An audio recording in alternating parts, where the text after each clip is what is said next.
Il poétise le monde, ses mots claquent, il les sème dans un phrasé dynamique, rythmé, parfois tonitruant. De sa terre natale du Cameroun à Douala, aux scènes et cafés littéraires français, Marc-Alexandre Obambé, toujours le verbe haut, cette fougue des mots, la poésie comme une arme libératrice, écoutez-le. J'appelle poésie, la couleur pourpre de vos visages, vos yeux mi-clos et la paix retrouvée enfin dans les bras l'un de l'autre pour toujours, maman, papa, je vous appelle poésie. J'appelle poésie. Mon héritage, mon hérésie, ma douce folie, nos utopies, soleil de la conscience qui conduisent à l'intraitable beauté du monde. J'appelle poésie. La vie qui passe, le temps qui lasse, l'amour qui casse. J'appelle poésie.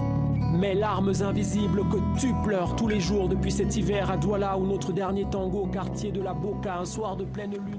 Le poète, slameur et essayiste est avec nous. Bonsoir Marc-Alexandre Obambé. Bonsoir. Alors vous êtes né à Douala.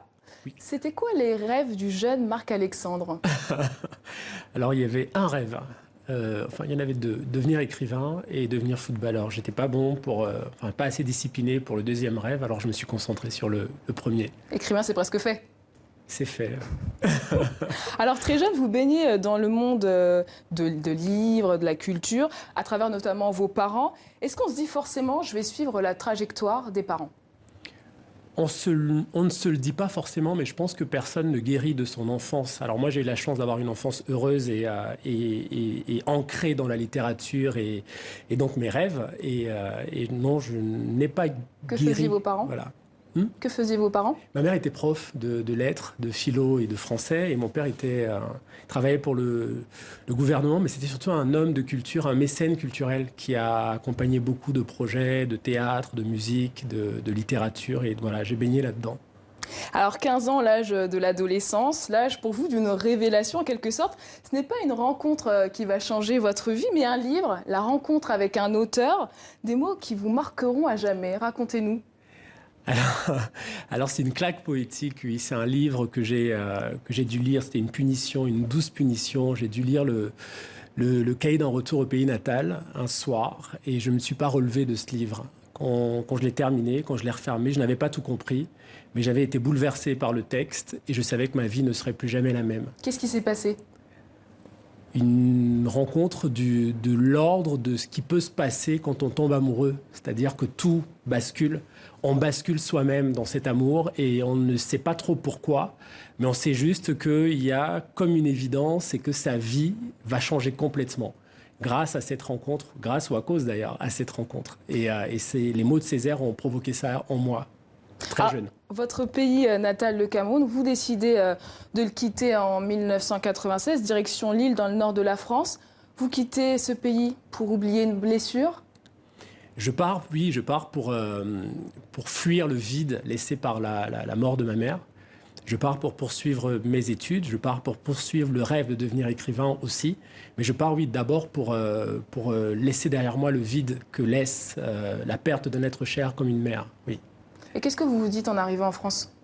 Qu'est-ce que je me dis? Alors, je connaissais la France parce que je venais en vacances de temps en temps, mais venir y vivre, c'était autre chose. Je me dis déjà qu'il fait très froid et que peut-être que je regrette déjà ma décision, surtout que j'arrive à Lille. Mais après, très vite, je découvre qu'il y a aussi une forme de chaleur chez les gens et puis surtout que je vais pouvoir aller au bout d'un rêve et de quelque chose que j'ai commencé à Douala. Alors vous confesserez plus tard dans ce poème que je vais lire, vous m'excuserez, la première fois que je me suis suicidée, j'avais 20 ans. La poésie m'a ressuscité, ramenée à la vie, à la rive de mon rêve, reporté depuis, je ressuscite. Jour et nuit, dans chaque poème que j'écris, j'avance dans le noir, l'esprit à la dérive, en marchant sur les cendres bleues de ma mélancolie douce. Je reviens souvent d'outre-tombe, comme d'autres reviennent d'outre-mer contents. Cette vie d'exil, elle a une source de douleur, une vague de douleur et de nostalgie qui vous hante, qui vous poursuit? Douleur, nostalgie, mais aussi, j'aime beaucoup d'ailleurs Mahmoud Darwish pour ça, il dit l'homme libre est celui qui choisit son exil. Et moi j'ai le sentiment d'être libre parce que j'ai choisi mon exil. Alors L'exil ne va pas sans la douleur, sans la nostalgie, mais l'exil, c'est aussi la rencontre avec soi-même. C'est aussi la curiosité de tout ce qui n'est pas soi. C'est aussi le dépassement et l'élévation vers ce à quoi on aspire. Et donc l'exil a tout ça en lui. Et moi, j'ai embrassé tout ça quand je me suis exilé, effectivement. Est-ce que finalement, ce n'est pas cette errance qui a fait de vous ce poète aussi aujourd'hui ? Certainement, certainement. Mais j'ai commencé par errer d'abord. J'ai fait beaucoup de voyages immobiles. J'errais dans la pensée des auteurs que je lisais. Et ensuite, j'ai erré physiquement, géographiquement. Et ça me nourrit. Oui, les voyages me nourrissent. Alors en 2009, vous êtes l'auteur du livre ADN, Afrique, Diaspora, Négritude.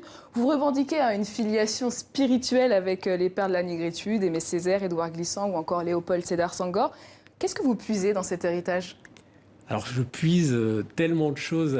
Peut-être que la plus importante, c'est celle-ci. La poésie et la respiration de la femme et de l'homme debout. Voilà, c'est la dignité tout le temps. C'est avancer dans la vie, avancer vers ce en quoi on croit, vers ce à quoi on aspire. Et rester digne et debout, debout digne, quel que soit le contexte. Et ça, je le puise dans les textes de Césaire. Les textes de Glissant, les textes de René Char, les textes de Senghor que vous avez cités aussi. Il y a quelque chose dedans qui est de l'ordre de l'injonction à vivre digne et debout et peut-être même vivre de manière élégante aussi. Alors vous êtes aussi debout sur scène, le poète est aussi un slameur. C'est quoi la force du slam par rapport à la poésie classique écrite ? Alors la force du slam par rapport à la poésie classique écrite, je ne sais pas s'il y a une forme, il y a une force particulière, mais il y a quelque chose qui, moi, me semble important, c'est que grâce au slam, on peut partager des poèmes qu'on écrit dans sa solitude. Et que pour moi, depuis longtemps, parce que ma mère qui était prof, je l'ai dit tout à l'heure, était aussi animatrice d'un cercle de poésie à Douala. Et j'ai toujours entendu des poèmes chantés, scandés, dits à voix haute, de manière vibrante, par des gens qui n'étaient pas des comédiens ni des artistes, mais qui étaient des amoureux de poésie. Et je pense que le slam nous ramène aussi à ça, m'a ramené à ça d'une certaine manière, partager la poésie de manière vibrante. Et la finitude d'un poème, si finitude il y a, pour moi, est dans le partage à voix haute et de manière vibrante avec quelques personnes qui nous écoutent. Alors vous avez présenté en décembre à Yaoundé, au Cameroun, votre dernier spectacle, Opéra Slam Baroque. Quel lien vous entretenez avec le Cameroun aujourd'hui ? Alors, le Cameroun est partout. Alors, j'ai fait une tournée au Cameroun. Hein. J'ai joué à Douala et Yaoundé. Un spectacle dont le titre est De terre, de mer, d'amour et de feu, qui est effectivement un opéra slam baroque avec des musiciens d'ici et de là-bas. Et le Cameroun j'ai quitté le Cameroun, mais le Cameroun ne m'a jamais quitté. D'ailleurs, quand je rentre à Douala, où je suis né, où j'ai grandi, souvent on me dit, mais toi, tu n'es jamais parti, en fait. Les amis que j'ai là-bas et parfois les quelques personnes qui viennent me voir sur scène me disent « mais tu fais pas partie de la diaspora, tu n'es jamais parti ». C'est plutôt bon signe. Oui, absolument, mais moi je suis très fier de ça. Et je suis très très fier de ça. Et donc voilà, le Cameroun est là, il est dans la manière dont je regarde le monde, dans la manière dont j'écris de la poésie, parce que parfois j'écris en français, mais dans ma langue natale, avec des images de ma langue natale, le Douala. Et donc le Cameroun est toujours présent et Douala est toujours on my mind.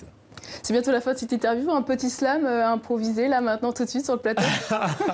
Alors, improviser en quelques secondes. En quelques secondes, ça va être compliqué, mais je vais essayer de le faire. Je vais vous dire, par exemple, que je suis un poète tambour. J'abrite la résonance du monde. Ma plume me transporte l'écho humain, les mots de l'âme, les mots de l'homme, l'écume des jours, l'éclat des nuits. Derrière l'écran, accro à cran, j'écris avec le cœur écrin d'amour toujours. J'écris de la poésie comme d'autres plantent des arbres, j'écris de la poésie comme d'autres tentent l'impossible, j'écris de la poésie comme d'autres chantent les possibles, j'écris de la poésie comme d'autres vivent.